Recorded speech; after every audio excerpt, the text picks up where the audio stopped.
Hello everyone, welcome to Joy's world. Hope you all fine. आज के video में 4 से 5 साल के बच्चों को कैसे पढ़ाना है और क्या क्या पढ़ाना है इस पर मैं अच्छे से आपको समझाऊंगी। तो वीडियो को एंड तक जरूर देखें। अगर आपका बच्चा 4 से 5 साल का है तो आपके लिए वीडियो बहुत हेल्पफुल होने वाला है।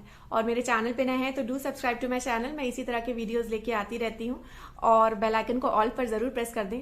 तो 4-5 साल का जो बच्चा होता है, हम आमतौर पर पढ़ाई जो है 2-3 ईयर्स से शुरू कर देते हैं। मतलब 2+ है तो काफी सारा कुछ हम पढ़वाते हैं बच्चों को। प्री स्कूल में डालते हैं तो प्री नर्सरी में होता है बच्चा, 2.5 साल का बच्चा। फिर 3 ईयर्स में वो नर्सरी में जाता है। 4 ईयर्स में LKG UKG स्टेट के हिसाब से आपकी क्लासेस होती हैं। तो 4 और 5 ईयर्स का जो बच्चा होता है वो बहुत ज्यादा क्यूरियस होता है। मतलब उसे बहुत ज्यादा, एक तो जब नर्सरी में बच्चा होता है या 2-3 ईयर्स का होता है तब उसका ब्रेन बिल्कुल ब्लैंक होता है। वो चीजें सीखता है और उसे सीखना कैसा है वो चीज वो नई नई जो है एक्सपीरियंस करता है। बट 4-5 ईयर्स का जो बच्चा होता है वो बहुत सारी चीजें ऑलरेडी सीखा हुआ होता है। मतलब अल्फाबेट सीखे होते हैं उसने, बहुत सारी चीजें हम सिखाते हैं, ओरल पार्ट। तो उसका जो माइंड में क्यूरियोसिटी बहुत ज्यादा होती है, क्योंकि जब आप किसी बच्चे को नॉलेज हो जाता है कोई चीज का तो हम और ज्यादा क्यूरियस हो जाते हैं उस बारे में। तो बच्चों को जानने की उत्सुकता बहुत होती है। तो ये बहुत इंपॉर्टेंट एज होती है कि हम उसको सही डायरेक्शन में सही चीजें पढ़ाएं, क्योंकि ये जो एज होती है इसमें सही चीजें अगर पढ़ लेता है एक बार बच्चा तो आगे चल के वो चीज दिमाग में रहती है और बहुत ज्यादा हेल्पफुल होती है बड़ी क्लासेस में। तो 4-5 ईयर्स के बच्चों को आपको एक तो रीडिंग और राइटिंग, ये जो 2 चीजें हैं इस पर बहुत ज्यादा फोकस करना है। फर्स्ट, जब बच्चा छोटा होता है तब हम उसे ओरल पार्ट बहुत ज्यादा करवाते हैं, मतलब पिक्चर दिखा के नाम याद करवाना। और जब बच्चा 4-5 ईयर्स का हो जाता है तब हमें रीडिंग और राइटिंग, पिक्चर देखकर तो उसे बहुत सारे आता ही है कि क्या नाम है, वोकैबुलरी बहुत हम करवा देते हैं। बट रीडिंग का पार्ट और राइटिंग का पार्ट उसका स्ट्रॉन्ग करना बहुत जरूरी है। तो हम पहले रीडिंग पर आते हैं। रीडिंग में आपको एक तो CVC वर्ड्स करवाने हैं। CVC वर्ड्स बुक्स होती हैं, मैंने बुक्स पर भी वीडियो बनाया है जो 4-5 ईयर्स के बच्चों के लिए है। उसमें जो है CVC वर्ड, जो वॉवल वाले वर्ड्स होते हैं AEIOU, वो बेसिक जो है हम स्टार्ट कराते हैं रीडिंग कराना। उसमें आपको बच्चों को बुक से तो रीड करवाना है, बट आप फ्लैश कार्ड्स का जरूर यूज करें। जो फ्लैश कार्ड्स आप जरूर नहीं कि आप खरीदें ही, आप खरीद भी सकते हैं, बने बनाए फ्लैश कार्ड्स आते हैं, मैं लिंक डिस्क्रिप्शन में दे दूंगी। बट आप हैंडमेड भी बना सकते हैं। मतलब एक एक लेटर का आप सारे लेटर्स के कार्ड बना लें और उससे मिला के वर्ड्स फॉर्म करना। इसमें बच्चों को बहुत अच्छी लर्निंग जो है उनकी इंप्रूव होती है। वो खुद से बनाते हैं वर्ड्स और जब उसे रीड करते हैं उनको रीडिंग में भी उनका इंप्रूवमेंट होता है और उन्हें इंटरेस्ट भी उसमें आता है। तो फ्लैश कार्ड्स का यूज जरूर करें आप, क्योंकि बुक में देखकर पढ़ना, छोटे छोटे लिखा होता है वो पढ़ना, और फ्लैश कार्ड जब आप बना के पढ़ाते हैं तो पढ़ने में बच्चे को इजी होता है। यहाँ पे आपको 2 तरह के फ्लैश कार्ड्स बनाने हैं, एक तो CVC वर्ड्स वाले और एक साइट वर्ड्स वाले। साइट वर्ड्स वो होते हैं जो हम एज इट इज जो है स्पेलिंग याद करवाते हैं, उसको साउंड से नहीं पढ़ाते हैं। जब आप CVC वर्ड्स पढ़ाएं तो उसको साउंड से आप पढ़ाएं, और जब आप साइट वर्ड्स पढ़ाएं तो उनकी स्पेलिंग याद कराने की कोशिश करें। स्मॉल साइट वर्ड्स, मतलब एक कार्ड पर आप एक वर्ड आपको पूरा लिखना है, उसको आप ऐसे ही मैच करने भी दे सकते हैं उसको, या आप बोर्ड पे, कबर्ड पे स्टिक भी कर सकते हैं, आते जाते वो रीड करे, वर्ड की स्पेलिंग पढ़कर उसे याद करना है। तो ये एक बहुत बड़ा पार्ट है जिसमें रीडिंग इंप्रूव होती है, CVC words and sight words. जैसे जैसे बच्चे का इंप्रूवमेंट होता है वैसे वैसे आप इसमें वर्ड्स एड ऑन कर सकते हैं, थोड़े और मुश्किल लेवल बढ़ा सकते हैं आप। 4 लेटर वर्ड्स भी इसमें इंक्लूड कर सकते हैं, रीडिंग एंड साइट वर्ड्स हो गए और CVC वर्ड्स हो गए। अब इसके साथ साथ हमको स्मॉल सेंटेंसेस भी याद कराना बहुत जरूरी है। मतलब याद नहीं, रीड करवाना। आप इसके लिए आपको बहुत अच्छी बुक्स लेनी होंगी। बुक्स मतलब जिसमें छोटे सेंटेंसेस हो, कम सेंटेंसेस हो, अच्छी बड़ी ब्राइट पिक्चर्स हो उस स्टोरी से रिलेटेड। ये बहुत ज्यादा हेल्पफुल होता है। बच्चों को इंडिपेंडेंट रीडिंग करने का एक जो है वे पता चलता है कि हम खुद से बुक कैसे पढ़ सकते हैं, और उनको रीडिंग उनकी इंप्रूव होती है तो, और बहुत ज्यादा इंटरेस्ट भी आता है। तो आप ब्रॉड बुक्स लें, उसका भी लिंक मैं डिस्क्रिप्शन में दे दूंगी। आप किस तरह की बुक्स यूज कर सकते हैं बच्चों को पढ़ाने के लिए, बहुत अच्छी अच्छी बुक्स आती हैं। तो वो पिक्चर भी देखता है और उससे रिलेटेड सेंटेंस होता है, तो आपको सेंटेंस रीड कराना है, सेंटेंस का मीनिंग भी समझाना है, जो पिक्चर में हो रहा है वो दिखाना है। उससे एक हैबिट ऑफ रीडिंग डेवलप होगी बच्चे की, और सेंटेंस रीडिंग का भी कंसेप्ट उसे समझ में आएगा।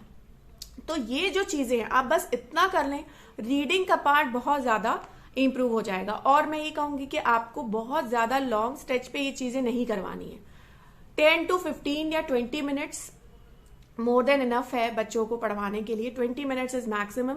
आप रीडिंग का पार्ट सिर्फ 20 मिनट से ज्यादा ना करें, चाहे आप फ्लैश कार्ड्स करवा रहे हो या बुक रीडिंग करवा रहे हो, इतना काफी होता है।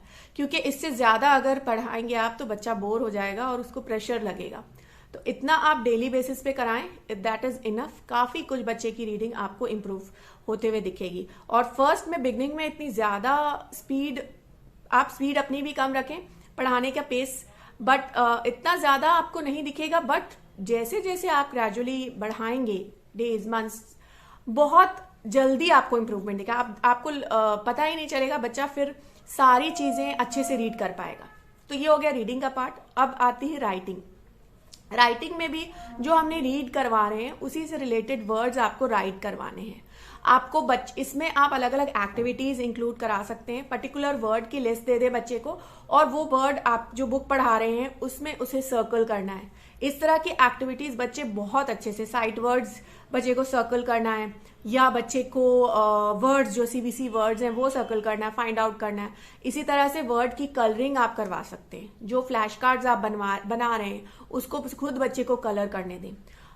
सीबीसी वर्ड्स, साइट वर्ड्स की मैचिंग करने दें। जब हम थोड़ी बड़ी क्लास में आ जाता है बच्चा, तो हम इस चीज को थोड़ा नेग्लेक्ट कर देते हैं। ड्राइंग, मैचिंग, इसको बहुत जरूरी है आप इंक्लूड करें। हर बच्चा हर क्लास में थोड़ी सी एक्टिविटी इंक्लूड करना बहुत इंपॉर्टेंट होता है। फिर वर्ड को कंप्लीट करना, ये अमूमन बुक्स में दिया होता है। वर्ड जो है उसे उसमें वॉवल से कंप्लीट करना है, या पिक्चर देख के वर्ड लिखना है। ये सारी एक्टिविटीज राइटिंग पार्ट में आप जरूर इंक्लूड करें। इससे बच्चे की राइटिंग भी इंप्रूव होती है। And try to revise the basic, मतलब जो बेसिक अल्फाबेट्स हम बच्चे ने किया हुआ है, capital letter A to Z, वो भी बच्चे को टाइम टाइम पर करवाते रहें। ये ना हो कि वो भूल जाए सीक्वेंस या कोई लेटर को सही फॉर्मेशन। और साथ साथ अगर आपने कर्सिव करवाई है तो कर्सिव लेटर की भी प्रैक्टिस करवाएं, और ज्वाइनिंग ऑफ लेटर्स जो आप राइट करवाएंगे वर्ड्स, उसमें इंक्लूड हो ही जाएगा। तो ये हो गया रीडिंग एंड राइटिंग का पार्ट। इसके अलावा ईवीएस का जो पार्ट होता है, एनवायरमेंटल स्टडीज होती हैं, जीके का पार्ट आप कह लीजिए। इसमें बच्चों को हमने छोटे एज में 2-3 इयर्स के बच्चे को हम ओरल पार्ट काफी कुछ करवा चुके होते हैं। अब इसी में आपको एक्टिविटीज और राइटिंग पार्ट भी इंक्लूड करवाना है। जो भी आपने एनिमल्स पढ़ाए हैं उससे रिलेटेड मैचिंग, उससे रिलेटेड कलरिंग, उससे रिलेटेड आप राइटिंग भी इंक्लूड कर सकते हैं। कुछ एनिमल्स के नेम, फ्रूट्स के नेम, बहुत सारा कुछ पार्ट होता है। मैंने सिलेबस जो है अमूमन 4-5 इयर्स के बच्चे केजी या यूकेजी में होते हैं, तो उसका सिलेबस पर भी मैंने वीडियो बनाया। आप वो वीडियो मेरा चेक जरूर करें, उससे आपको हेल्प मिलेगी कि किस तरह से सारे डिटेल सिलेबस होना चाहिए केजी के बच्चों के लिए। अब जो है आप इसमें और एक चीज लाइव वर्कशीट भी इंक्लूड कर सकते हैं। आजकल लाइव वर्कशीट्स से बच्चों का कंसेप्ट बहुत क्लियर होता है। स्पेशली ईवीएस के पार्ट में आप लाइव वर्कशीट जरूर करवाएं बच्चों को। आपको ये गूगल पे मिल जाएगी, और लाइव वर्कशीट के थ्रू भी बच्चा बहुत जल्दी कंसेप्ट को समझता है। तो ये है बच्चों की रीडिंग, राइटिंग एंड जो है ओरल, जो जनरल नॉलेज की बात हो गई है। इसमें भी आप अपने हिसाब से काफी सारी एक्टिविटीज जरूर इंक्लूड करें। आर्ट एंड क्राफ्ट की एक्टिविटीज जरूर इंक्लूड करें। इससे बच्चों का सेंसरी डेवलपमेंट होता है। ग्रॉस मोटर एक्टिविटीज जरूर इंक्लूड करें, फाइन मोटर एक्टिविटीज इंक्लूड करें। बच्चे को फिजिकल एक्टिविटीज कराना, उसके थ्रू भी आप काफी सारी इसमें लर्निंग इंक्लूड करा सकते हैं। आर्ट एंड क्राफ्ट भी जब आप कराते हैं, जैसे thumb painting, tear and paste, बहुत सारी अलग अलग एक्टिविटीज होती हैं जिससे बच्चे की सेंसरी जो है ग्रोथ होती है, और बच्चा काफी कुछ इसमें सीखता है। तो ये था पूरा एक स्ट्रक्चर कि आपको 4-5 इयर्स के बच्चों को कैसे पढ़ाना है। और सबसे इम्पॉर्टेंट बात, उनके साथ बहुत बहुत ज़्यादा पेशेंट होना है, क्योंकि इस एज के बच्चे बहुत ज़्यादा हाइपर एक्टिव होते हैं और पढ़ने में थोड़ी सी आनाकानी करते हैं। तो आपको बहुत पेशेंस के साथ उनको पढ़ाना है।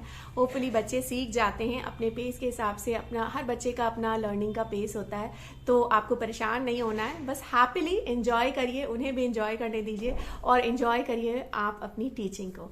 सो ये था आज का वीडियो। आई होप कि आपके लिए हेल्पफुल होगा, आपको पसंद आया होगा तो do it the like button और दूसरों के साथ जरूर शेयर करें।